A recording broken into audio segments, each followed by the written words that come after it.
So the rights you have are that within 48 hours, you should have appeared in front of a magistrate. So, in other words, it affords the arresting officers an opportunity to, confirm your address and all of those things within the 48-hour ambit.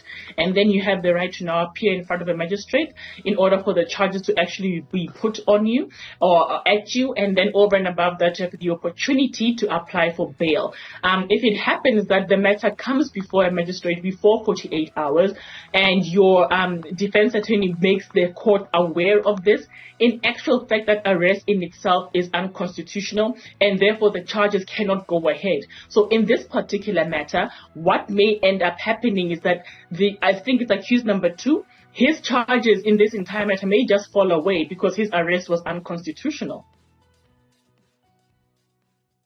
Hey, guys, now Nthabseng Tubazana.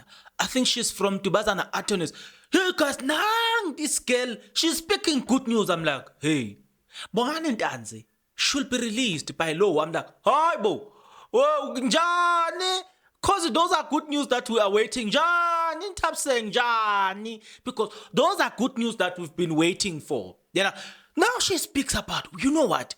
The evidence, how it was gathered, is unconstitutional. I'm like, hi, the lawyer have spoken here. So if the lawyer have spoken, who are we not to listen? Oi, Pella, this person is a qualified lawyer.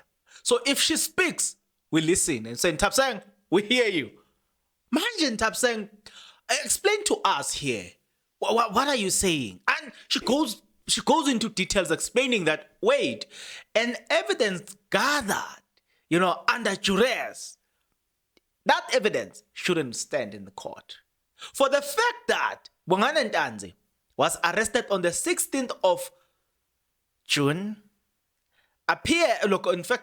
went to Magistrate Cronje on the 24th of June, appeared before court on the 27th of June.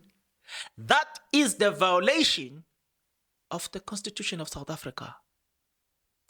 Why Bongani Ntanzi should have been sent or should have appeared before court on this date, within 48 hours. By the way, there's a video of Bongani Ntanzi, there's a video of Bongani Ntanzi talking about the fact that there's this lawyer was forcing him to confess. There's a video. I need to share this video. I'll see how I share this video. Right.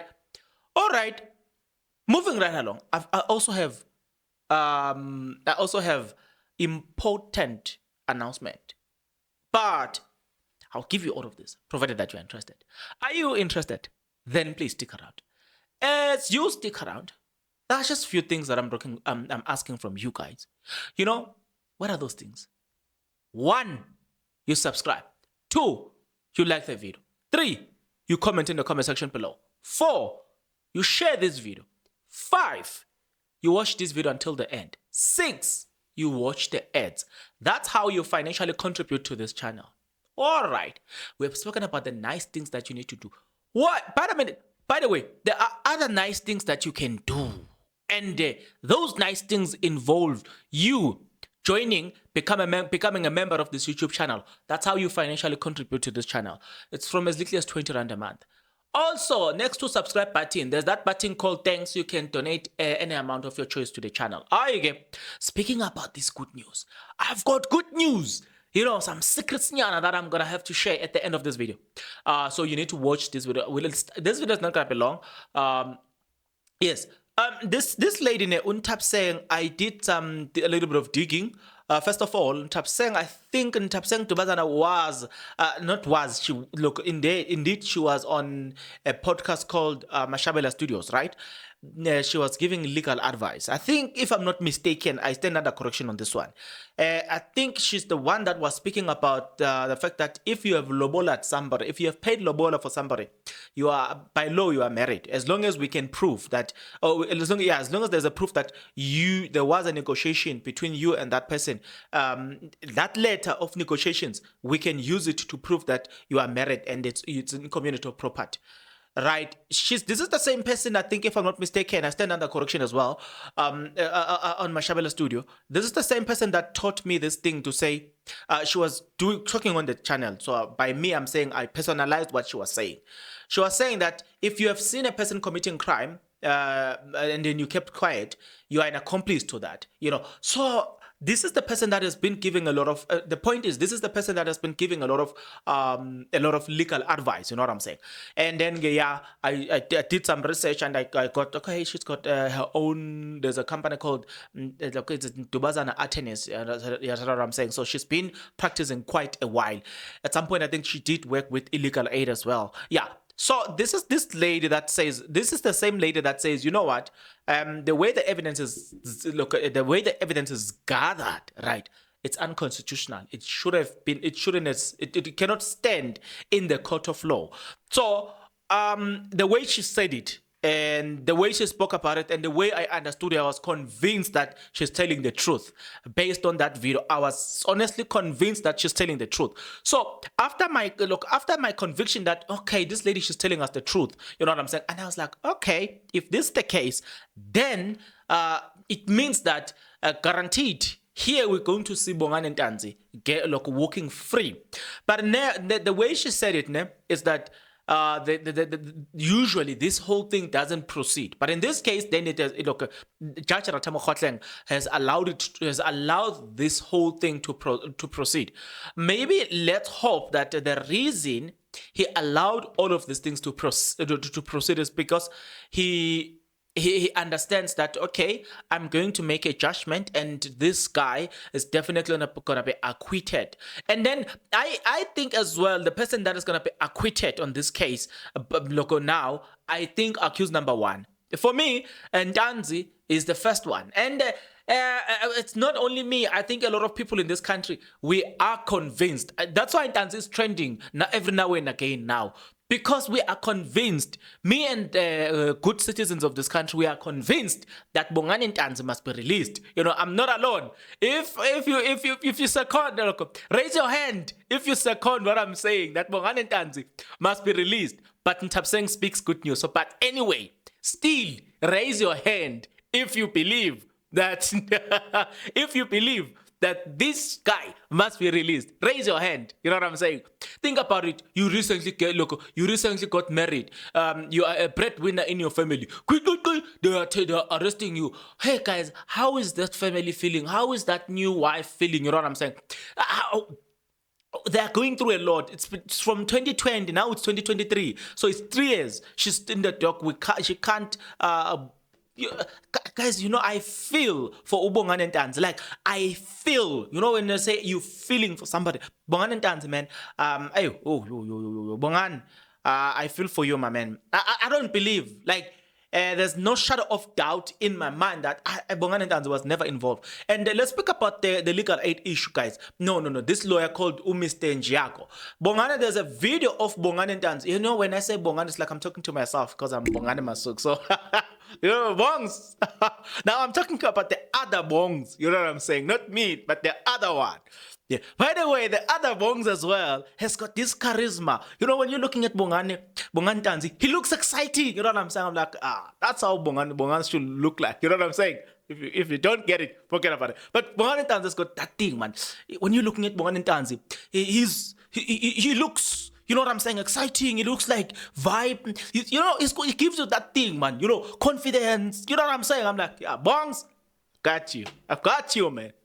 But so Bongani Ntanzi had said that, look, this lawyer, he dumped his lawyer, and he said that in that video, he said that I am going to take a legal aid lawyer because this lawyer wants me to confess to a crime that I've never committed. We have it on record. So this Giaco guy has been working with the state in making sure that Bongani goes down and get arrested for a crime he never committed. Now we can see that anything that has been said about Bongani Ntanzi, I don't believe it. Like, raise your hand if you are with me on that one. Please raise your hand. Guys. Do you concur? I feel like look, this boy, he's just suffering. he's just suffering. I don't know, man, but I feel like no. Please, guys, release this young man. Aye. He doesn't deserve to be there. But yeah, I told you this video is not gonna be long. There is that voice. There is that video of Bongani Ntanzi telling the public that they were forcing him to confess. That lawyer was forcing him, and he had to fire that lawyer and find a legal aid lawyer. He said, I'm going to take a legal aid lawyer. Now, let's speak about this, guys. I told you that I've got a very important announcement at the end of this video. We are actually now at the end of this video. Like, there are some few secrets that we need to talk about, right? Let me tell you this. This is the secret. You know, some of you guys are sick because you are greedy, right? But how do we cure that? This is what I'm going to say. And what I'm about to say, you don't have to give me your money. I want you guys to look at a person, either at school, next to you. But when you are buying a grocer, right? Just think about it in your neighbor. Find a person that is in need. You can buy maybe a maize meal, 12.5, 10 kg, 5 kg. But I want us to start practicing that, and you will see. And I'm telling you this, some of you guys are sick because of greediness and selfishness. But if you start practicing this, prove me wrong. When you buy your grocery, then after buying your grocery, let's say probably you have 200 rand to spare. Take that 200 rand, buy another grocery. Whatever you will have to buy, but make sure that you buy essential goods that are non-perishable goods. Then take those goods, pray about it. I'm a Christian, so that's how I will do it. So I will pray about it, and then I will ask God to show me a person that is in need, not a want. Then you will see. For me, it's always been before the end of the day that I will find that person. Number 2, it's October, so 1 month from now, the schools will be closed. We are going into this December vibes. We're going to have a lot of money. January, children will be going back to school. Some children, they come from poor families who cannot afford things. Please do this. Find a child in your community, in a school. Just buy either a uniform, school bag, shoes. You don't. That's why I said, don't give me the money. I don't need to do it. I want you to experience this yourself, and then you'll use my WhatsApp number and tell me how it feels, and tell me the things that will follow after that. And then I know you ask me questions, Bongan, but what are you doing? Guys, I've been involved in a lot of organizations, and part of the organizations that I've been working under those days. I've resigned. Now. I was working with an organization called One Shoe SA. We will donate shoes to people who are amputated. I still have those shoes, by the way. So if there are people who are amputated, just let me know. But yeah, we will still have to sort the logistics. I'm still in contact with the organization, by the way. So if you are not amputated, please do not even bother, because the shoes, you will find that we have a left shoe, but we don't have a right shoe. Or we have a right shoe, but we don't have a left shoe. So if you are not amputated, please don't even bother contacting. I know one will say, but what about those who are sitting on a wheelchair? I'm just saying to you, the shoes that we have are like this. I still have some of them, by the way. So those are the things that one needs to do. I'm encouraging you guys to do this because it's a good thing. And you don't know, you've got no idea how it will impact your life. Lastly, I'm not doing certain things now because I decided that in my church, it's a church that is full of, I love small churches, by the way. So in my church, it's a church that is full of local pensioners. Now I'm on another church, by the way. It's a big one, but the one that I call it home, it's the one that is full of pensioners. It's a very small church, so I love small church. Now I'm in a big church, but when I call it a small church, I go to that one. In that church, we were doing a building, so we couldn't finish the structure. Now that I'm at the position where I am, I'm like, you know what? I'm going to take it upon my shoulders to finish that structure. The reason I'm telling you this is because I want you to be encouraged to do things, to do all the things that I've just asked you without me having to say, without me having to push you. And I want you to show you, I want to demonstrate to you that I am doing it out of my own pocket. You know what I'm saying? The roofing, I think it's gonna cost. Look, the rough estimation so far is that it's gonna cost us around 15K to around there, 17. But I'm gonna pay it out of my own pocket, and then I'm gonna finish the whole thing. But I'm gonna tell you this: when the structure was started, we started the structure as a church, but because the church is full of pensioners, we couldn't finish the structure. I am going to finish it. The reason I'm doing it because I'm a Christian. I'm obligated to do good. You know what I'm saying? By the way, we beg God. God is in charge of our lives. So certain things, when we do it because, God said we should do it. As a Christian, I've got that obligation, that mandatory thing to say, God said, do it. So I once read a verse for you that says, if you do good to others, it's like you are borrowing God. When you are in need, He will show up and say, well, I still owe you, so let me rather do good for you. That's the motivation here. Like, also, guys, God has got life, So if God decided to switch off the plugs, you're dead. So in a way, we are begging God. So the best way to beg God is to help other people who are disadvantaged. Hence I say, I don't want your money. Don't send your money to me. Just go do good to other people. Full stop. You know what I'm saying? If anybody says, I'm Bongani, please do it on my pay. No, I don't want your money. I am using my money now to do that. So I want you to experience this thing, the feeling that I'm experiencing. It's so super nice, knowing that there's somewhere. Hey guys, you don't understand the feeling that comes with it, the peace that comes with it. It's just on another level. So I'm inviting you to that journey as well. Please find a child next to you.